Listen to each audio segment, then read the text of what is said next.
so cool how everything is like so clean and so well kept. Like so cool. 몸 상태가 영 좋지 않아 하루 종일 숙소에만 누워있던 여행자가 있습니다.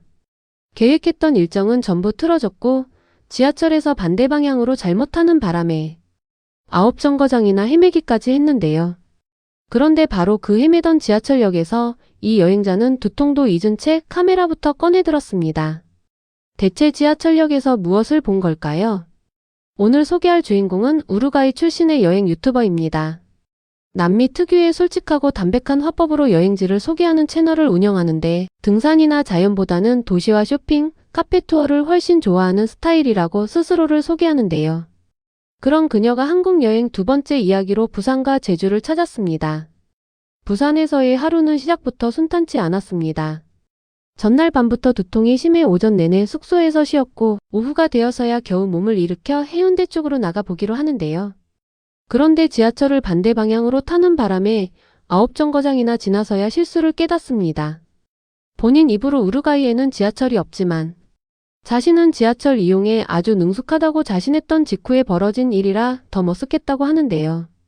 그런데 이 실수 덕분에 우연히 들어가게 된 지하철역에서 그녀는 완전히 다른 표정을 짓기 시작합니다.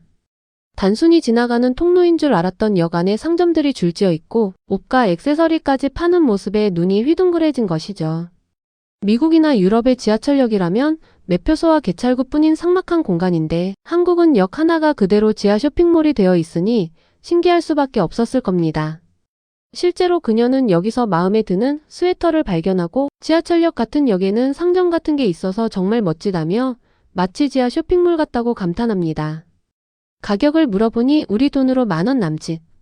유럽이었다면 비슷한 디자인의 스웨터 한 벌에 최소 30,000원에서 40,000원은 줘야 했을 텐데 지하철역 안에서 이 정도 퀄리티를 이 가격에 만난다는 것 자체가 그녀에게는 낯선 경험이었던 겁니다. 심지어 그녀는 원래 쇼핑을 최소화하려고 마음먹고 있었는데도 이날 이후로 계획이 조금씩 무너지기 시작합니다. 실제로 얼마 지나지 않아 그녀는 요즘 한국에서 유행 중이라는 미니 크로스백까지 하나 더 구매하게 되는데요.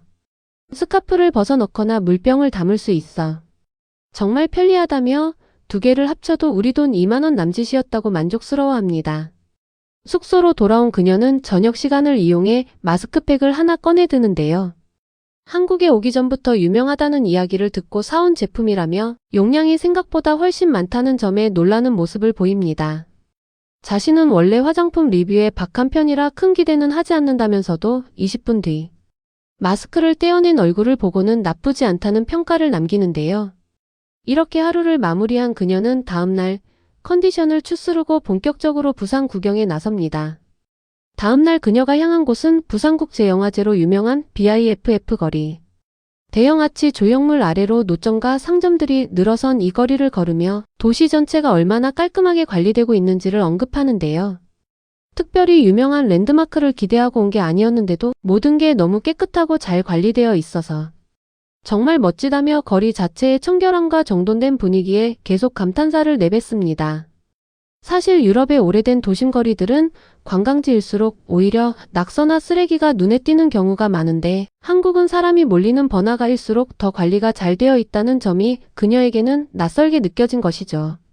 거리 구경을 마친 뒤 그녀가 다음으로 향한 곳은 해운대의 블루라인 파크. 해안선을 따라 달리는 작은 관광 열차인데 처음엔 그냥 예쁜 기차 정도로 생각했다가 실제로 타보고는 생각이 완전히 바뀌었다고 하는데요. 좁은 트랙 위를 달리는 열차가 생각보다 훨씬 무섭게 느껴졌다면서도 사실 엄청 무서웠지만 너무 아름다웠다며 이 작은 기차는 정말 멋지고 특별한 경험이기 때문에 꼭 추천하고 싶다고 몇 번이나 강조합니다.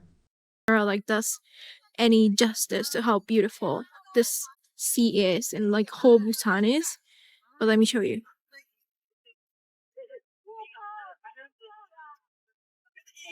I don't know if you.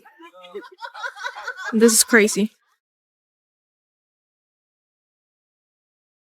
This Blue Line Park little train is definitely a recommended experience because it's a really cool and really cute. There's like different ways to book it. You can book from Meepo, I think it's the first station, and then go into the last one. You can 카메라로는 이 바다의 아름다움을 도저히 다 담아낼 수 없다는 아쉬움을 토로할 정도였죠. 부산 여행을 마친 그녀가 다음으로 향한 곳은 제주도. 도착하자마자 숙소 옆 편의점부터 들르는데요. 뭘 먹어야 할지 고민이 될 때마다 늘 믿고 찾게 되는 곳이 바로 한국의 편의점이라며 언제나 믿을 수 있고 간편하면서도 효율적인 식사라는 점에서 이제는 하나의 문화로 자리 잡은 듯하다고 말합니다.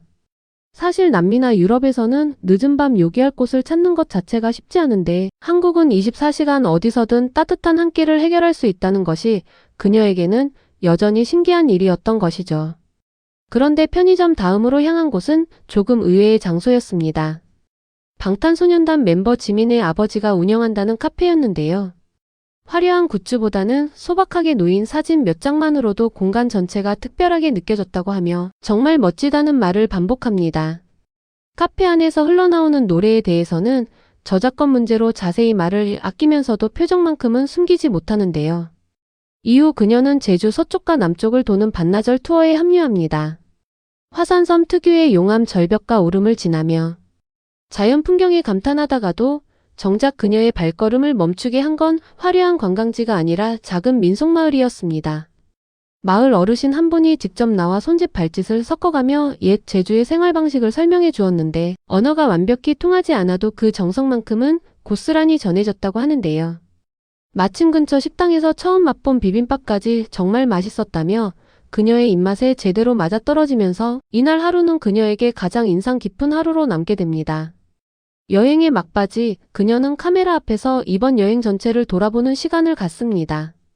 자신은 원래 자연보다는 도시와 문화, 역사, 쇼핑을 좋아하는 여행자라 제주의 자연경관이 완벽한 취향은 아니었다고 솔직하게 털어놓으면서도 이번 남미발 세계 여행 전체를 통틀어 가장 마음에 든 도시로 다름 아닌 서울을 꼽습니다.